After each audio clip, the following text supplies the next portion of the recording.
Welcome to our executive roundtable with Lieutenant General H.R. Mcmaster on Battlegrounds, the fight to defend the free world, also the title of his new book. Because of all the stunning news that's come out of Afghanistan, our executive roundtable format will be slightly different today. This event is on the record and it is being recorded. Lieutenant General Mcmaster wrote an article on Afghanistan in the Wall Street Journal a couple of days ago. We're putting that link in the chat box. We are pleased to have with us our Northern California Advisory Board members, our Honorary Chair, Ken Wilcox, our new Chair, Hr Schell, VIPs from our centers in Australia, Japan, Hong Kong, and Southern California. Welcome to our groundbreaker and innovator members too. I'm Margaret Conley, the Executive Director of our Northern California Center. Our format for today, I'll introduce our moderator, Orville Schell. He'll introduce our guest speaker. They'll have a moderated discussion and then open it up to audience Q&A. If you have a question for our speakers, please type them in the chat box. Orville, our moderator, is going to be monitoring that box throughout the program. We ask everyone to please turn your cameras on so we can have an interactive discussion. Speaker bios are on our website and they're also in the chat box. We have an hour for this program. We'll finish at 6 o'clock Pacific. As a reminder, again, this event is on the record and we are recording. And now I'd like to introduce our moderator, Orville Schell. Orville is the Arthur Ross Director of the Center on U.S. China Relations at Asia Society in New York. He's a former professor and dean at Berkeley's Graduate School of Journalism. He's joining us today from Berkeley. Orville's often quoted. He's won many awards and he's written 16 books, 11 of them on China. He's been traveling in China since the mid-70s, and his most recent book is out this year, and it's titled My Old Home, A Novel of Exile. Orville, thank you very much. It's all yours. Well, thank you, Margaret. It's with great pleasure that I welcome General H.R. Mcmaster to this session. There's much to talk about. General Mcmaster has been in the American military for 36 years, taught at West Point, did his PhD thesis, I believe, on the Vietnam War, and a very interesting book called Dereliction of Duty, which I think has great relevance to what's just been happening in Afghanistan. I think you all know that he was the 26th NSC, National Security Advisor under President Trump, and now has written a new book, which I think you saw at the beginning of the program, Battlegrounds, Fight to Defend the Free World. So, HR, let's start. I think you have said that for you, that history really is an avocation, and here we have what the events of Afghanistan folding before our eyes. And I'm wondering, does this sort of harken back to you, the whole experience with the Vietnam War? Well, hey, thanks, Orville. Thanks for the privilege of being with you and Margaret and the Asia Society. I think the work that the Asia Society does is more important than ever. It's a real privilege to be with you and anyone who's attending tonight. Thanks for being here. Well, I do think that a sense of history is immensely important because I think history can help us ask the right questions and maybe avoid at least making the same mistakes. I don't believe that historical experiences gives us the answer to contemporary problems, but I think it can help us. It can help us understand the risks associated with actions. It can help us anticipate difficulties. And it can, I think, help us reason by historical analogy. And I think that in Vietnam, there are echoes, in Afghanistan, there are echoes of the Vietnam experience. And in particular, I think the fundamental flaws in our approach to the problem in Afghanistan. And I think those flaws were to really fail to put politics at the center of the effort from the beginning, to recognize really what was going to be necessary to consolidate military gains and get to a sustainable political outcome that was in the interest, obviously, of the Afghan people, but in our interest as well, and I think in the interest of all humanity, which is to create a political settlement in Afghanistan that was fundamentally hostile to jihadist terrorist organizations. That's really what was necessary to prevent really what we've seen today, right? Which is the return of a jihadist terrorist criminal organization that is again visiting on the Afghans the horrors that they experienced under Taliban rule from 1996 to 2001. And so our really, I think, and what I write about this extensively in Battlegrounds, Orville, is the short-term approach to what was going to always be a long-term problem, actually lengthened the war in Afghanistan and made it more costly and made it more difficult. And so I think what will we learn from this as we see the ongoing humanitarian catastrophe? And I think have only begun to suffer the consequences from a humanitarian perspective, but also from a security perspective as well, and a geostrategic perspective. That I think we're to learn exactly the wrong lessons, Orville. I think the lessons will be that we're just never going to do this again. And of course, that was the lesson we learned from Vietnam. A friend and fellow historian, great historian named Conrad Crane has written a long essay about this that's available free on the internet called Avoiding Vietnam. And essentially what he argues is that the determination to avoid another Vietnam prevented us from learning what we might have about our long and costly and difficult experience there. And in fact was a setup for the difficulties that we encountered in the aftermath of successful initial military campaigns in both Afghanistan and in Iraq. So would you say that we learned the lesson of wariness in Vietnam, but not the lesson of how to succeed in such a conflict? Well, and in particular, the primary lesson that the consolidation of military gains to get to that sustainable political outcome, hey, that's never been an optional phase in war, right? We've never been able to never do it again. But what we try to convince ourselves of, after these difficult experiences, is, hey, the next war, it'll be fundamentally different from all those that have gone before it. And I think what was in particular a setup for the difficulties in Afghanistan and Iraq was what we might call the orthodoxy of the revolution in military affairs in the 1990s. And this grew out of really twin victories in the early 90s, right? The victory of the Soviet Union in the Cold War, but then followed very quickly by the overwhelming military victory over Iraq, right? The fourth largest army in the world in the 1991 Gulf War, a war that many predicted that would result in large numbers of U.S. casualties. It was an overwhelming military victory, but we learned the wrong lessons from it. And I think that one of the lessons we took away from the Gulf War was that America's technological military prowess would ensure that future wars could be waged quickly, cheaply, efficiently, and from standoff range and so forth. And we neglected really continuities in the nature of war, right? Four of them I would highlight in particular because they're quite relevant to the experience in Afghanistan. The first I already mentioned is that war is an extension of politics, right? So that's like the Geico commercial in Orville. Hey, everybody knows that because Clausewitz said war is an extension of politics. But really what that means is that you have to get to that sustainable political outcome and pay attention to the tasks that are necessary to get to a political accommodation and to a degree of security and stability that will allow you to remove the drivers of violence and instability or address them and ameliorate them.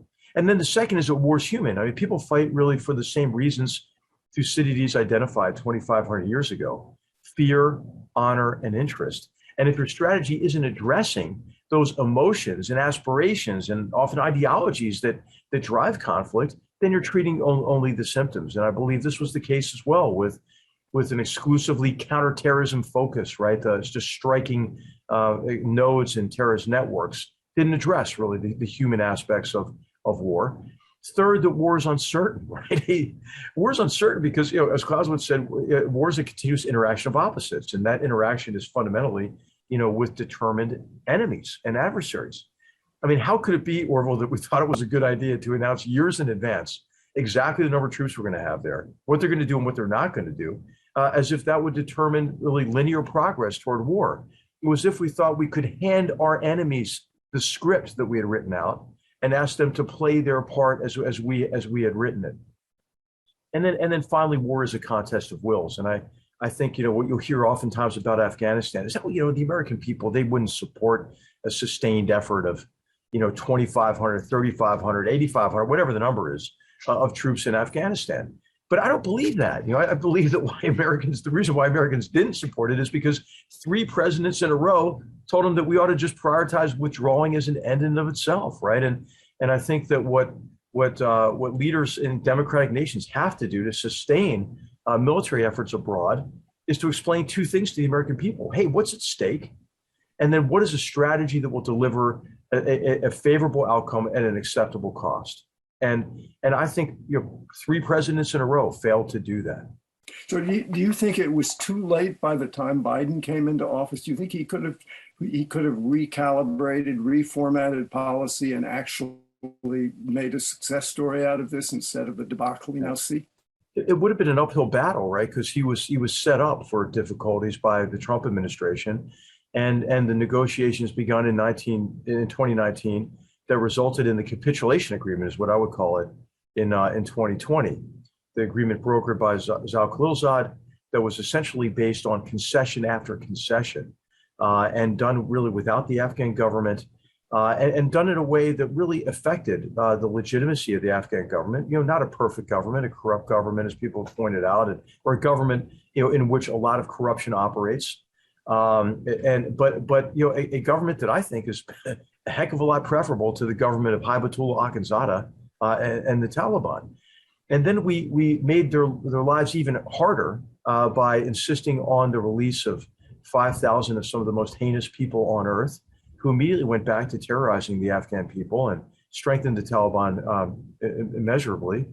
And then we weren't active against the Taliban during this negotiation period. And this is when the Pakistan's inter-service intelligence, Al-Qaeda, and others helped the Taliban put together the massive campaign that we've just seen. This didn't happen overnight, Orville. I mean, these fighters were staged outside of cities, and weapons caches were prepared and so forth, well in advance of the offensive we've seen in the last couple of weeks. And so, I think the Biden administration was set up for difficulty, but I do think it was reversible. And I think it was well within the president's options. In the speech he just gave 2 days ago, he said, hey, what could I do, right? I mean, I had no option. He really did have an option because the Taliban were not adhering to any agreement. I mean, during or after the agreement, I mean, they were conducting mass murder attacks against maternity hospitals. I mean, they were gunning down expectant mothers and infants, right? They had set bombs in girls' schools and then set secondary bombs outside. So when young girls fled the explosions, they could kill more of them. I mean, this is the real Taliban, and this joke of a Taliban political commission in Doha, the fact that we sat across, the table from these jackasses, frankly, I'm sorry, and in effect supplicated to them, while their military arm was continuing to inflict so much horror and losses and suffering on the Afghan people, I think is a travesty. It's an embarrassment. And so I do think there was plenty of room, for the Biden administration to reverse course, and I think they would have been more than justified in doing so. Of course, the logic of ending the war, I think, was irrefutably the pivot to Asia. That actually there's a bigger fish to fry in Asia. There's a bigger security risk out there. And I'm wondering how you now look at what's going on in the South China Sea and our relationship with China. I see that China just had a joint military operation with the Russians in Ningxia. Do you think that is where the major challenges to U.S. security interests now lie? Well, we don't get to pick, right? One threat to national security, actually, and if we do have global interests and I do believe that our vital interests are at stake and are at risk, our security is at risk by jihadist terrorist organizations, pivoting to Asia, is not a viable option in my view.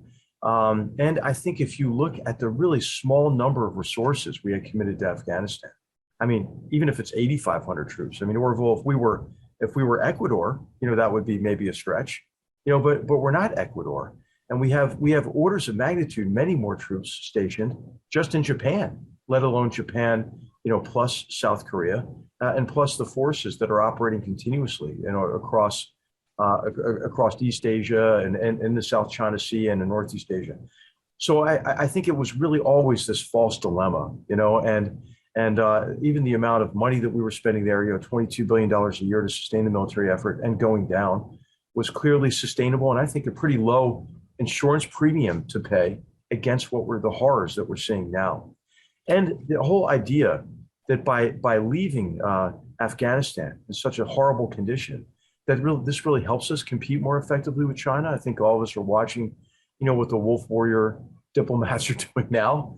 in terms of disparaging the U.S. further and casting us as an unreliable partner and as a declining and failing power. And so it doesn't help us, I don't think, reputationally in connection with the competition with China, and it doesn't help us geostrategically either. You know, we never held Pakistan to account, I think, for their role in this, and of course China is Pakistan's primary sponsor, and I think that will have ramifications across the region as Pakistan probably becomes further destabilized, and that'll cut against Chinese interests as well, I believe. But I think that this is a boon to jihadist terrorists who are a threat really to all humanity, Orville, right? So this is in no one's interest, including China's interests. And then I guess finally I would just say that the disconnect, right, between what we're doing in Afghanistan, we're trying to achieve with China is profound. I mean, I think that that what we did in Afghanistan actually diminishes our ability to compete with China, also in very practical ways, right? So the free up military competitiveness or no, I mean just military assets, Orville, right? So to free up military assets for the competition with China, we withdrew 2,500 troops, and since then have deployed 7,000 troops back to Afghanistan to deal with the catastrophe that we helped catalyze. Then also to free up more air power capabilities, we left Bagram Air Base, right?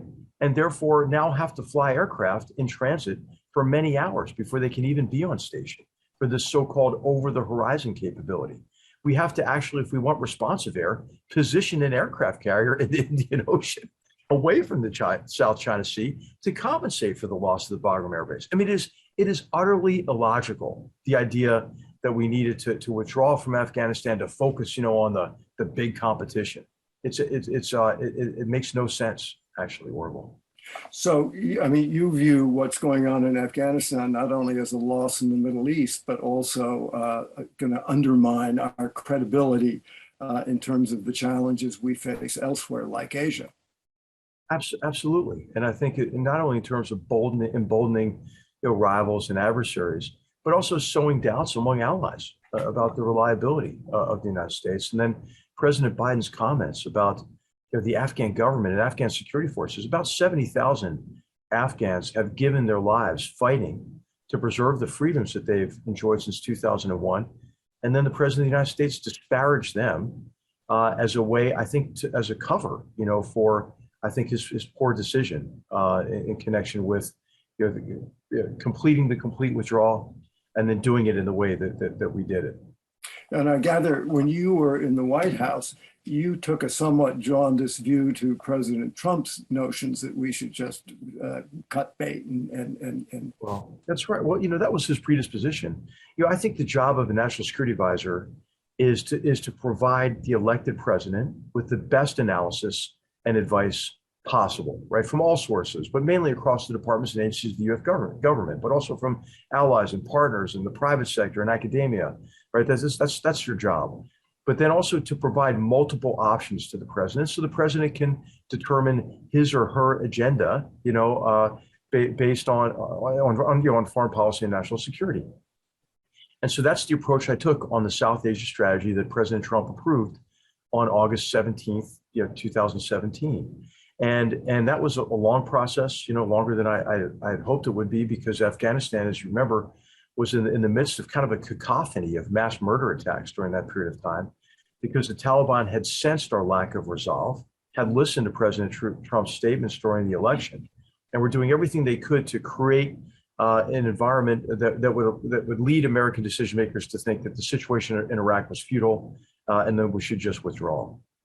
And the Afghan people were paying the price, and so U.S. soldiers were, for the price of our indecision, right, and our lack of determination and will that was quite evident to our enemy.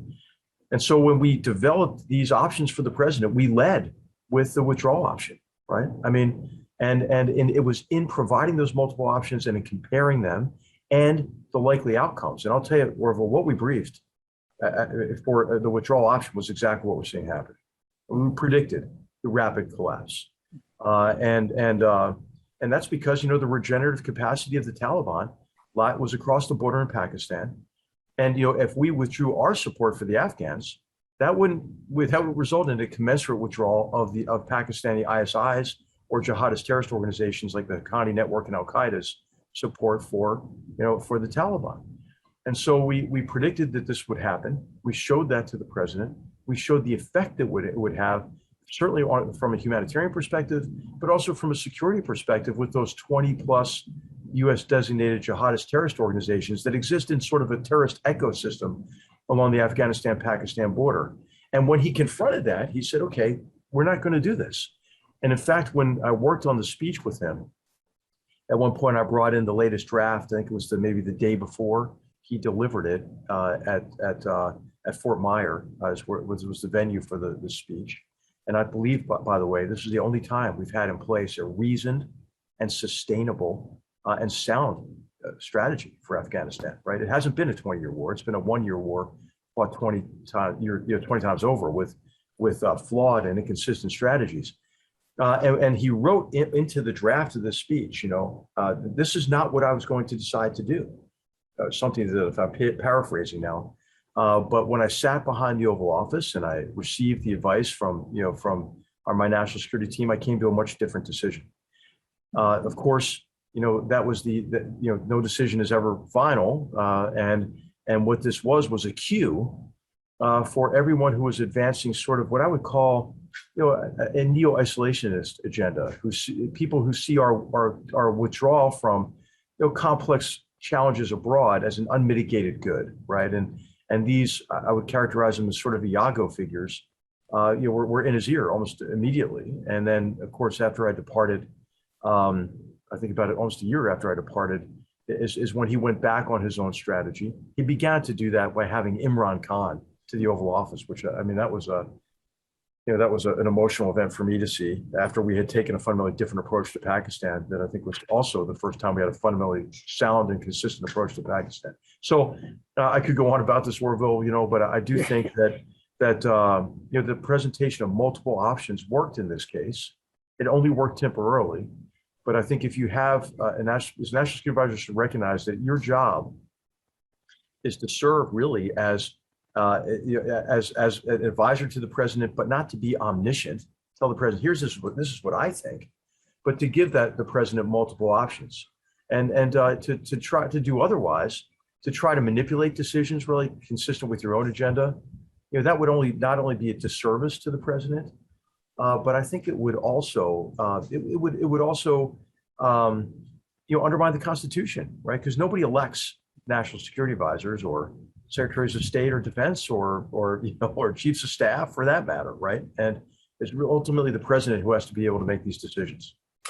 So let's turn our attention to Asia. I'm wondering, how do you view the China challenge, and what do you think is the proper sort of equation between pushback and embrace? Yeah. Well, I think that's a false choice between pushback and embrace. I think it has to be really what the Biden administration has continued, and that's the strategy we put in place in 2017 that matured over the year that I was there, and that's an approach of transparent competition with the Chinese Communist Party. And I think that this was Orville. This was the most significant shift in U.S. foreign policy since the end of the Cold War.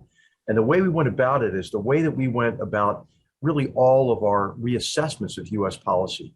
What we tried to do is to frame these complex challenges, to understand these challenges on their own terms, to pay particular attention to the agency and influence and authorship that others have over the future, and to consider the emotions and the ideology and the aspirations that drive and constrain our rivals and adversaries and enemies in some cases. And so what we did is we tried to understand what was driving the behavior of the Chinese Communist Party. And how would you describe that, H.R., if I can interrupt you? What do you think China is after here? Well, I think I would say, I would always, and we were at pains to do this, and some people criticized it, but I think it's the right thing to do, is to recognize, first of all, China's not monolithic or homogeneous, right? As you know better than anybody, right? Or everybody on this call knows better than I do. And I think that that what we don't want to do is generalize about China. And so I'll tell you, if you look at all of our documents, you may have seen one of the foundational documents for the Indo-Pacific strategy that was declassified by the Trump administration in the last months of the administration. And it's very clear that we distinguish between the Chinese people, various Chinese entities, and the Chinese Communist Party. And so what we concluded was that the Chinese Communist Party is driven mainly by the emotion of fear, fear of losing its exclusive grip on power, right? This is not a novel interpretation of their motives, and your scholarship and other recent scholarship has, I think, confirmed this as the primary motivation. Now, that fear is also tied to significant aspirations, right? And goals of the party internally and externally. Internally, the goal of the party is to extinguish any kind of a chance for any opposition to the single party system and the party's iron grip on power, and to do that by extending and tightening that grip on power through the perfection of a technologically enabled Orwellian police state. Sorry for the excessive adjectives, but then also to use excessive means in connection with really the ending of anything we would recognize as rule of law, and in a sort of weird Orwellian, no pun intended, analogy intended, reversal of the truth, right? I mean, when you look at the speeches that Xi Jinping gives on rule of law, I mean, it's extraordinary in connection with how Orwellian he is, because what he really means is the absence of the rule of law, right? Is what he's establishing. And then also, I think this is tied clearly, and this is other people's scholarship. And I'm not a China expert. I drew very heavily on you and others who helped me understand better, how to explain China's motives. But it's tied to the party's aspiration and the narrative of national rejuvenation, because it's meeting the rising expectations of the population, not only as you've done in wealth and power, in terms of achieving wealth. And helping the Chinese people achieve middle class status and end poverty and so forth, and to improve the party's legitimacy by realizing those aspirations. But it's tied to external objectives as well. And of course the line that everyone likes to quote is the line from the November 2017 Chinese Communist Party Congress, when she talks about taking center stage in the world and so forth. But I think it's important to see how these... Just play that out a little. How do you think that whole corpus of ideas that you've just described is actually threatening the United States now? And how threatening is it? Okay. It's very threatening, Orville, I think, and it manifests itself in the party's behavior and the party's development and implementation of strategies. And I characterize these strategies overall as an overall approach of co-option, coercion, and concealment, right? To co-opt other countries, to co-opt private companies, through the lure of profits and access to the Chinese market, the benefits of Chinese investment, the benefit of payoffs to corrupt officials and so forth. But then once you're in, to coerce those countries and companies to adhere to China's promotion of its authoritarian mercantilist model and to support its foreign policy objectives. And then to conceal all of this behavior is just normal practice. And I think you see this behavior manifested in the execution of three main strategies, right? One is, of course, One Belt, One Road, which is designed in part to create servile relationships with countries that will then conform to China's agenda. And then also Made in China 2025, which is aimed at extracting as much intellectual property and advanced technology as China can to gain a dominant position in the emerging global economy in the area of advanced manufacturing, and then of course in data and the data-driven aspect of the global economy. To challenge U.S. financially is part of that as well, and we could talk more about that. Digital currency, electronic payments, and so forth. And a long-term desire to displace the dollar, or challenge the dollar at least as a reserve currency, and then of course military-civil fusion, right, which ensures that Chinese companies and private entities must act as an arm of the party, and must transfer technology and other means that will give the People's Liberation Army and the People's Liberation Army and Navy a differential advantage over us. And I think these strategies are pernicious and effective. In many ways, they weaponize and use China's advantages they have in its mercantilist authoritarian model against our free market economic system and against our free and open societies.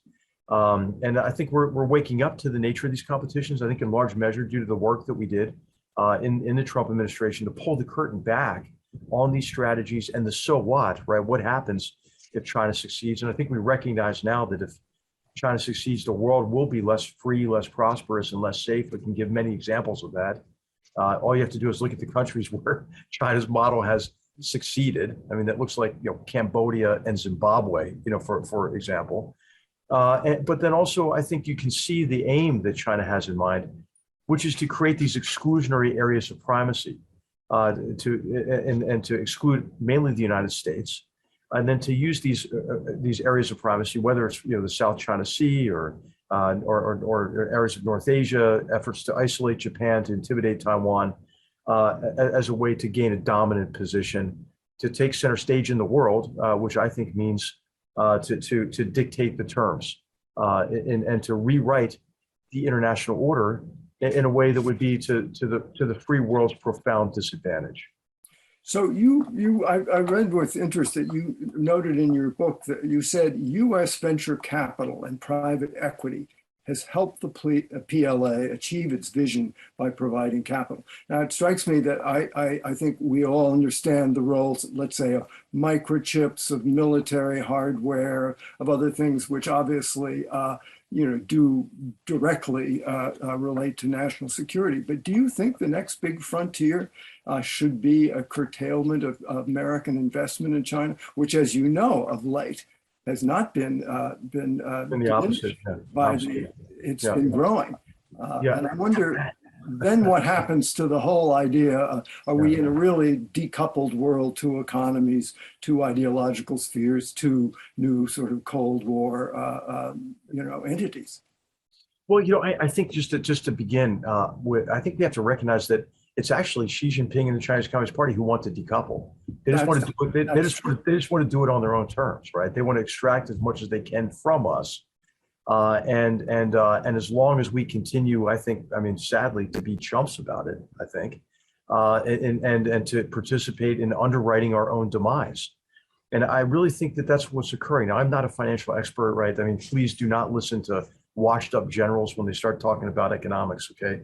But in my simple understanding of this is that U.S.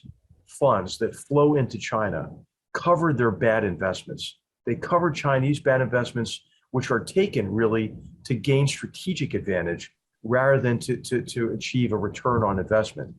These are investments that are aimed at being able to find a place for Chinese overproduced goods, steel, concrete, and so forth, and be able to dump them on others with this kind of self-licking ice cream cone, of Chinese financed infrastructure projects that are constructed by Chinese companies with Chinese workers who send remittances, or the money back to China. Much of that infrastructure, as you know, was not needed. I mean, I don't think it took even a retired general could figure out that there probably wasn't a high demand for a high-speed train between Djibouti, and Addis, So I think that that these are projects of dubious value and dubious return on investment, but they're made for strategic purposes, obviously, right? Investments in Djibouti are made to control the south side of the Bab el-Mandeb. For example, Sri Lanka is the overused example, but I think a solid example. But it also includes examples in our hemisphere as well. I look at China's investment in Panama, which is strategic because Panama is a connector to the world, right? And controlling, I think, global, or gaining, I should say, a preponderant influence over global logistics and communications infrastructure is a way for the party to rewrite the rules and to create these areas of primacy and to disadvantage the United States and other, I think, free and open societies and free market economic systems. The dam in Ecuador is another example. I mean, there's so many examples around the world to use of how China has weaponized investments, set debt traps for countries. Of course, we know that there's no transparency associated with these transactions. And we know that Chinese companies that list on U.S. exchanges and raise funds, from our pension accounts, or Chinese companies that list in China that U.S. Companies invest in, don't meet the transparency reporting requirements, right? And there are plenty of dramatic examples of this. Luckin Coffee, for example.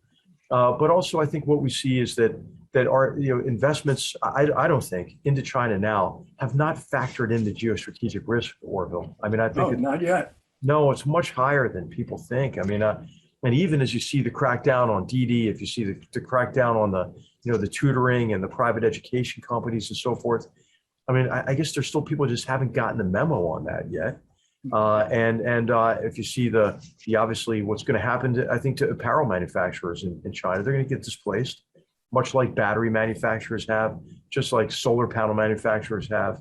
And I think what we should do, Wilbur, is take a Hippocratic oath, right? All of us. And I don't know what this means. I don't know how it applies to private equity companies or venture capitalist firms or capital firms or U.S. companies investing in China or U.S. companies accepting Chinese investments. But that Hippocratic oath, I think, ought to be to first do no harm, right, or injury, and to not do it in three ways, right? First, make a pledge, and I think boards should be focused on this, right? Make a pledge not to contribute to the Chinese Communist Party's efforts to gain a differential advantage over us militarily or an unfair advantage in the emerging data-driven global economy. The second, and this would be, of course, theft or transfer of intellectual property and sensitive technologies that are then, used in heavily subsidized firms who get unfair competitive advantage over us, right? Or they're just applied directly to the defense industry. I mean, the fact that U.S. venture capital firms, which gets my second point, invest in Chinese AI companies, it's just beyond me. I just can't believe it. So the second would be, don't help the Chinese Communist Party perfect its Orwellian, police state. Don't do that, right? And then also or help companies that engage in all sorts of practices, like cultural genocide, the slow genocide we see in Xinjiang, or certainly forced labor, right? For example, I don't think that's a tough pledge to take, right? And then third would be to not compromise the long-term viability of your company if based on the lure of short-term profits. And I mentioned, solar panel manufacturers. That's kind of but how about wind turbines or batteries, as I mentioned, and companies get lured in, right? Hey, we're going to give you access to the market. Just enter in this joint venture. But then the intellectual property and sensitive technology is transferred to a Chinese company. That company is heavily subsidized. They shut down your access to the Chinese market. And then they produce the goods that you were producing at artificially low prices, dump them on the global market, and drive you out of business globally. I mean, the pattern is apparent. I can't tell you how many CEOs, Orville, when I was National Security Advisor, would come up to me and say, hey, let me tell you how bad it is to do business with China. But don't tell anybody I told you this, right? Because they're afraid of losing market share and retribution by the party, right? They're afraid of political retribution. So, gosh, I'm sorry to go on about this, but I have learned a lot about this in recent years. I'm certainly not an expert, but I do think that we are, this is a quote that's probably wrongly attributed to Lenin, but it's too good not to use, right? And that's the quote that the capitalists will sell us the rope with which we will hang them. Well, actually, we're doing them one better. I mean, we're actually financing their purchase of the rope so they can hang us. Well, I mean, clearly, we are headed for I think, a much more decoupled state of grace. Wherever we may end up is hard to know. But there are also some areas where we really do have to, it seems to me, try to find a common interest and to come to terms. And one of those, of course, would be climate change. So let's move into the question session, because we have many, many questions. Here's Mark Levine from the Lawrence Berkeley Lab, who says, do you believe that it is possible to decouple climate change partnerships with China from other often conflicting issues? In other words, will it be possible to cooperate in some places, or do you think that's congenitally impossible for the Chinese Communist Party? I don't know. It might be impossible, Orville. We have to at least be open to the possibility that it's impossible. Okay, I think we ought to try, right? You would think that it's in China's interest not to poison their own environment not to poison the world, you would think that it was in their interest to make good on these pledges and do even more. But these pledges, I think, are disingenuous. I mean, the party has not been honest in the past. Environmentalist Xi Jinping, he promises carbon neutrality by 2060, but China is still financing and building 50 to 70 coal-fired plants globally a year, right? And those plants burn, 2 tons of coal every minute, right? That's the problem. That's the biggest problem that we can control in terms of man-made emissions. It doesn't matter if every car in China is electric, right? If those cars are charged by electricity generated by coal-fired plants. So what is China doing in a material way, right? To expand cheap renewables, which they are doing, but something more has to be done. I mean, I think conversion to LNG with infrastructure that then is later convertible to hydrogen, it should be a matter of urgent priority to get off coal initially. And then there have to be a broad range of reforms that get at the interconnected problems, Orville, of not only climate, but as I mentioned, and energy security as well. And I think big parts of that solution have not been advanced effectively. Especially in terms of natural gas conversion. I should say I advise a company that is involved in LNG exports. So I want everybody to know that. I mean, I do it because I think it's righteous. I think it's how we achieve the most significant reduction in carbon emissions ever in history in the U.S. because of the sudden and unexpected availability of cheap natural gas. But it's not the answer, right? It's part of the answer. And then nuclear obviously is part of the answer as well. But the problem of energy security is also then connected to the environment, right? And China's destroying its environment. Why is all the rare earth metal refinement done in China? Why does China have a lock on the supply chain? Just because they do it dirty, and they don't care how much damage they do to their own environment. They do it cheaply because they do it dirty. And so, I think that these problem sets are interconnected. They also cross over, obviously, into water security and food security issues. And it's in our interest for China to succeed in all this, right? We want them to succeed in all this. India has to succeed on this in these areas. Africa has to succeed. So can we appeal to their better nature? We should try. But I think we should also be prepared for massive tariffs on Chinese goods that are produced at artificially low cost because they're poisoning our world with carbon emissions, right? I think that we should pay a higher price, for lithium-ion batteries, and if they're manufactured and refined, if rare earths, for example, are refined in a clean, environmental conscious way. So I think it's gonna not just take only carrots, right? Or certainly concessions. I don't think will work with China on issues such as this, South China Sea, or a wink about we're not going to raise too much about you taking hostages as part of your foreign policy, or we'll talk in a softer voice about the genocide in Xinjiang or the repression of human freedom in Hong Kong. I don't think that's going to work. Well, the litany of places where we are in a really contradictory state is not small. And I would have to say that our experience trying to collaborate on the COVID pandemic has not been very edifying. I gather you are somewhat pessimistic about our ability to cooperate really anywhere. Do you see any bright spot in the relationship that we should grab onto? No, I don't. Now, there are all sorts of areas where we should. Right, all sorts of areas where we should. Climate is one. You would think that that these other interconnected problems that I talked about, right? But if we couldn't do it on health security, Orville, after SARS, right, and after the party really set us up for failure. Thank God, the virus burned out. But then look at the pattern on COVID, right? It's abhorrent. It's not only and just look at the behavior of the party since COVID. I think this is really revealing, right? So, Orville, I'd like to just address this because I think it's a prevailing sort of misconception about the nature of the competition with China. And the misconception is that, hey, this is a U.S. China problem, right? And I think it goes back to Donald Trump, right? I mean, it's this idea that Donald Trump was just so damn mean, right, that Xi Jinping had to act out. Well, I mean, let's take a look at the record just from COVID-19, right? Foisting the pandemic on the world, lying about it, going after and punishing anyone that was trying to ring the alarm bells about it, doctors and journalists, adding insult to injury, with wolf warrior diplomacy, and then look at the geostrategic behavior since then, right? It's been massive cyber attacks on us and on our pharmaceutical and medical research companies in the midst of the pandemic, spreading all sorts of disinformation about vaccines and U.S. vaccines in particular, but others as well. And then, how about the behavior that went even beyond cyberspace? Look at the unprecedented amounts of intimidating military actions toward Taiwan or Japan's Senkaku Islands. How about bludgeoning Indian soldiers to death on the Himalayan frontier? How about the national security law and the suppression of freedom in Hong Kong? How about accelerating the genocidal campaign and expanding forced labor in Xinjiang?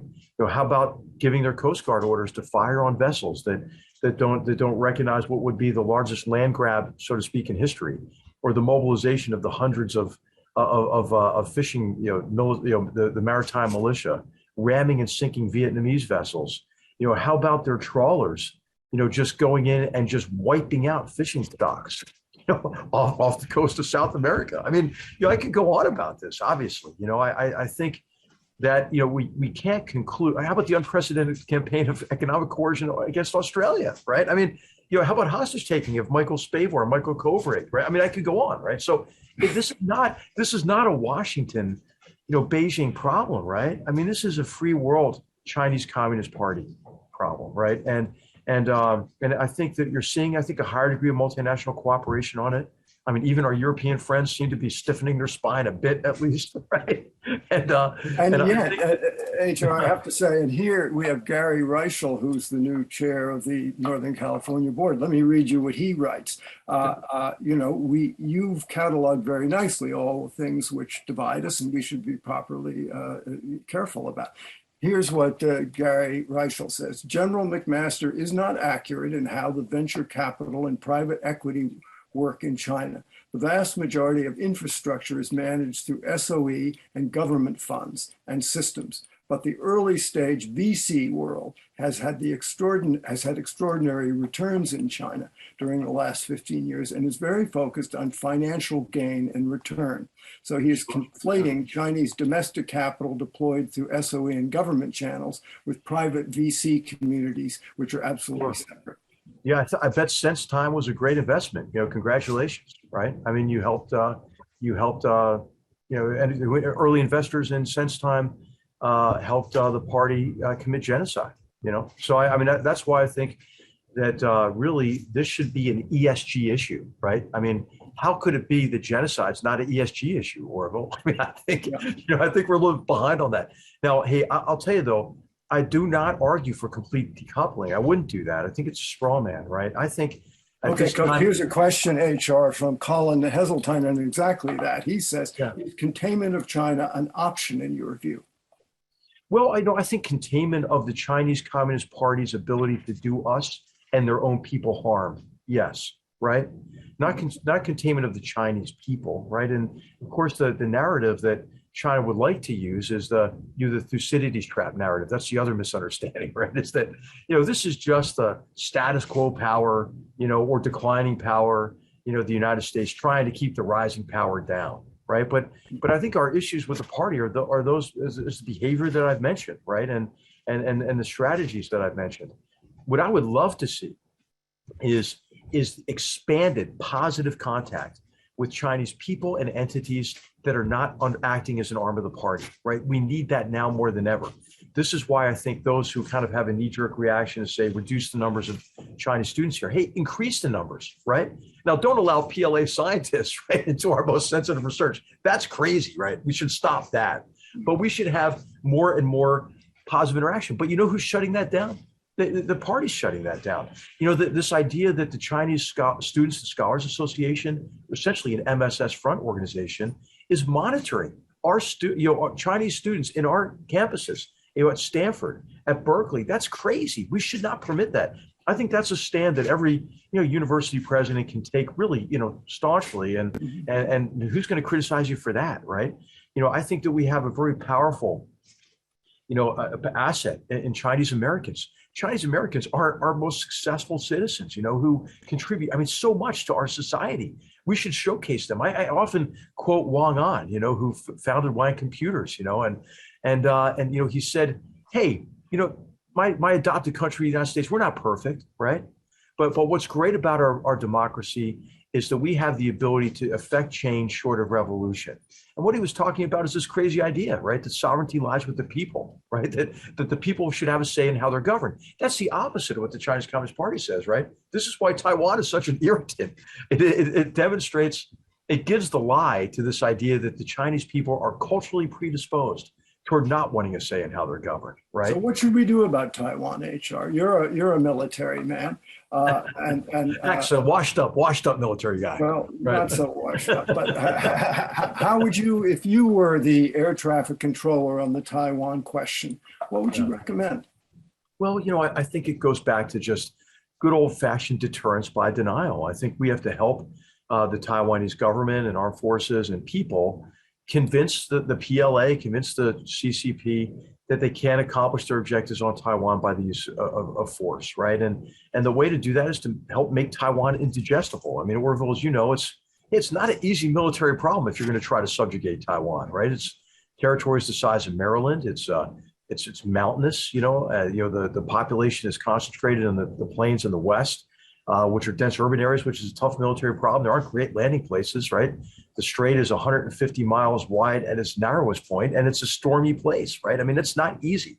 And so, I think that we across the free world ought to amplify Taiwan's voice, help them resist what we know are the party's measures to try to subjugate Taiwan below the threshold of a military invasion. And this is through all various forms of economic coercion and various forms of political subversion and so forth.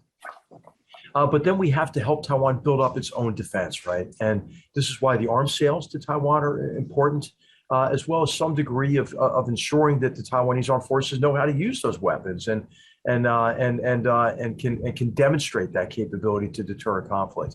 And then, of course, I think we do have the policy of strategic ambiguity. I think that's okay. I think it's as long as the party and the PLA don't know if we're going to respond or not. I think we would. Personally, I think we would. We respond to 3 previous Taiwan Strait crises. Whenever the communist regimes in Asia have counted us out in the post-Cold War period, like in June 1950 on the Korean Peninsula, we surprised them, right? And so I would say that I don't think that the PLA should think that the United States won't intervene, right? And then, of course, there are deterrent actions away from Taiwan. Taiwan submarine force, for example, is important. Precision fires, short-ship missiles, tiered and layered air defense, electronic warfare. These are the kinds of capabilities Taiwan needs. But then also, I think that the United States, of course, military capabilities in the region are important as a deterrent, and so are Japan's now, and the reforms of the self-defense forces, especially those that are oriented on the Senkakus, because that has a complementary effect, I think, to Taiwan's deterrent capabilities. So, hey, Thomas Schelling, wrote about this in 1967. I think, the deterrence by denial is really convincing your enemy can't accomplish their objectives by the use of force. And I think that's what we ought to help the Taiwanese people achieve. So maybe just in the waning minutes here, let's turn back and try to sort of bring together what's going on in Afghanistan with the rest of our challenges around the world. So this is from Ruth and Ken Wilcox, the former board chair out here in Northern California. Right. How much of an obstacle to success in Afghanistan, he asked, is due to corruption in the government and the military high ranks? Could the U.S. government in 20 years have done something to turn that situation around?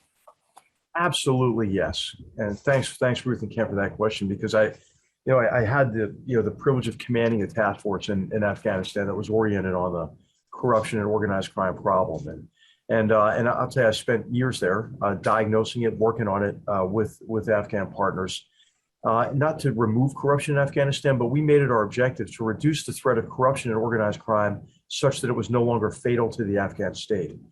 And what we determined is that the problem of corruption in Afghanistan was essentially a problem of political will. The political settlement in Afghanistan, as it evolved after 2001, over time became wholly reliant on unchecked criminality. Now you might ask, okay, how the heck did that happen? Well, first of all, Afghans are not innately corrupt, right? This is, this is bigotry masquerading as cultural sensitivity. I mean, Afghans are honest people. Those who were involved in the political settlement wanted a better future. But we kept telling them, Orville, hey, we're leaving. We're leaving. Now we're really leaving. I mean, this was Secretary Rumsfeld, right? 2002, 3, telling them we're leaving. So they looked over their shoulder. Hey, who's got our back? Nobody. What are we going to do? Well, we better prepare for a return of large-scale civil war, right? 92 to 96, they had just lived it. And so the various groups in Afghanistan, these were Mujahideen-related militias who we empowered to unseat the Taliban. After the Taliban left, they morphed into criminalized patronage network that affected state capture over critical state institutions and functions from the ground up. Those groups were incentivized, as I mentioned, to consolidate power and build up their power base in advance of a post-U.S. Afghanistan, post-coalition Afghanistan.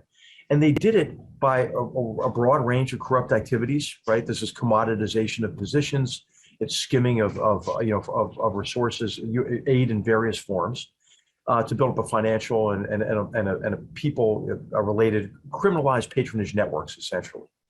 And so these groups were hollowing out the institutions that as we were building them, right? So the one of the key aspects to disincentivizing was to make aid conditional on reforms. That made, I think, quite a bit of progress actually in the Army, maybe more than anywhere else. There are other reasons, I think, for the Army's collapse other than this kind of corruption associated with these criminalized patronage networks.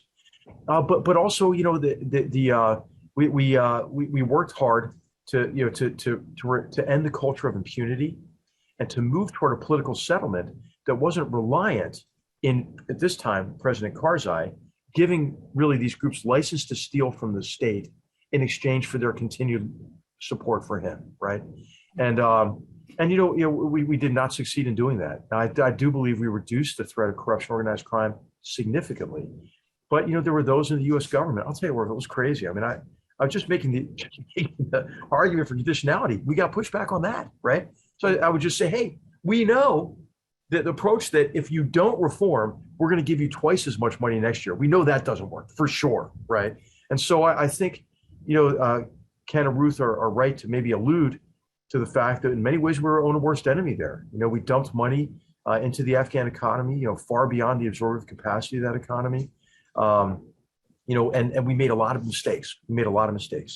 But I don't think any of those mistakes made the collapse that we saw a foregone conclusion. I think those were enabled mainly, as I mentioned earlier, by this capitulation agreement and the precipitous withdrawal and the psychological blows that we delivered to our Afghan partners on our way out. So HR, let's end. I mean, you've entitled your book, which, by the way, everybody should know that the paperback will come out in September. You've entitled it Battlegrounds, The Fight to Defend the Free World. Now, the free world is a kind of a throwback to the Cold War, isn't it? I'm wondering how you feel the free world is doing right now.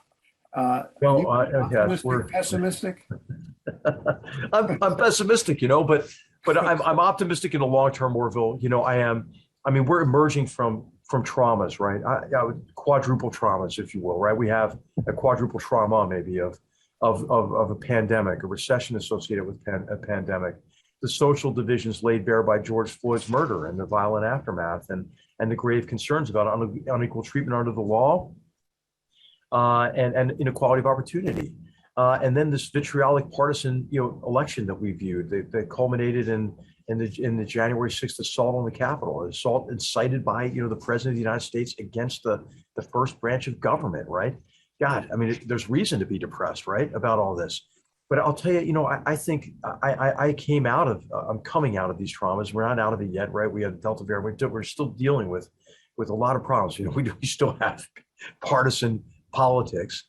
But I think our institutions survived, right? Our institutions are strong thanks to our founders, who actually, separated powers, who ensured that the executive actually has no role, in the transition of government.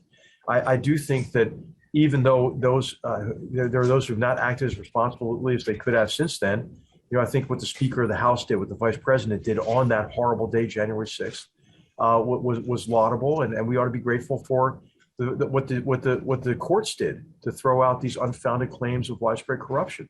in the election. So I'll tell you, Orville, I think we ought to be confident. We've been through this before, right? I mean, I'm not old enough to really remember the early 70s, but I've studied that period as a historian. And remember, what was then labeled the Malaise speech by President Carter, in 79, I think it was.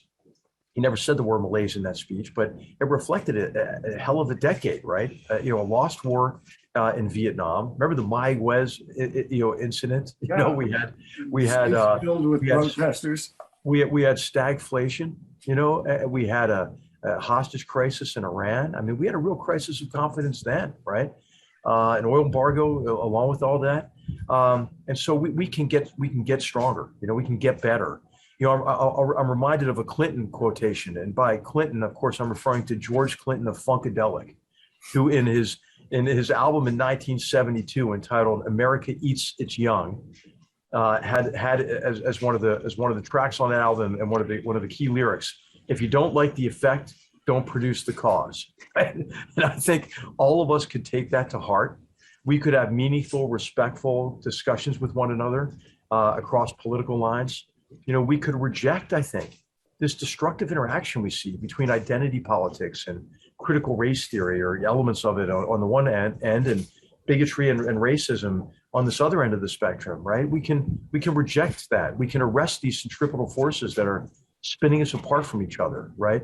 We can avoid the cesspool of Twitter, right? And actually talk to one another and stop being disconnected from each other socially and emotionally and psychologically, even though we're more connected with each other than ever electronically, but it's not helping us, right? So I think there's so much we can do, Orville, all of us, and Asia Society is a big part of that. I mean, there's a lot of disagreement, I'm sure, on the topic we talked about tonight in Asia Society, but it's a place where we come together, right, to talk with each other, hear each other's points of view. That's the beauty of our democracy. We could not have the conversation we had today, right, in Beijing, Orville. I mean, we couldn't, and we ought to be thankful for that. We have freedom of the press. We have freedom of expression. We have freedom of religion. We have due process of law. And, I don't think it would be too self-indulgent at this moment to celebrate what we do have, but still recognize, as our founders did, right? Hey, this republic would require constant nurturing. So let's get after it, right? If we're concerned, that the zip code into which you are born determines the number of obstacles you have to overcome to participate in the great promise of America, let's do something about it. But let's not have a school board, that tries to rename Lincoln High School. I mean, let's actually demand better, from our leaders, and I would say our political leaders in particular, and demand that they no longer compromise our confidence in our democratic principles and institutions and processes to score partisan points. But we don't have to wait for them, I don't think, to start working on our country and to emerge from these traumas stronger. I believe we can do it. Well, thank you, HR. I feel a little better at the end of our conversation than I did as we were wallowing in Afghanistan, but it's been a great pleasure talking to you. Thanks so much. Could I say one more thing? Yeah. The Afghan people, what you're seeing just the beginning of a humanitarian catastrophe of colossal scale. Anybody who has an ear of anybody in the administration, we've got to open the civilian end of that airport. We have to get beyond the max on ground of one aircraft. We have to open it to civilian aircraft and charter aircraft. There is a massive, this is what's beautiful about our country, right? And our free and open societies, because international effort, outpouring of support for Afghan refugees. We need to get them the hell out of there. They need, as Jake Sullivan said today, safe passage to the airport, but we need to get them to third countries and no questions asked. We can screen people later, but we need to get them out. I know, for example, universities around the world who have already enrolled women Afghan university students in their universities, no questions asked, no documents required, right? We need to get them there. We need to get them out of the hell that they're about to experience and are experiencing now. And of course, I know in the Bay Area, the East Bay Association, it's a Jewish organization here that is working really hard in Fremont, is welcoming Afghan refugees. So I think this is just an example of something of the great strength of our country, right? And it's time to rally around the Afghans and do everything we can to help compensate for this, this horrible situation they're in. Well, thanks so much. That's a good thought to end on. Really appreciate you joining us. And Margaret, I'll turn it over to you. Yes, our thanks to Lieutenant General McMaster and Orville. Check out the Lieutenant General's book, Battlegrounds, out on paperback on September 12th. And check out all of our upcoming events on our website. We're offering a mix of formats of programs, including virtual and in-person, both in San Francisco and in Silicon Valley. If you're not already a member at one of our 13 centers around the world, many of you are represented here today, please join us. And thank you again to our speakers and to our team, Jamie, Angela, Rexel, and Michael, and also to our interns. And from all of us at our global centers, stay safe.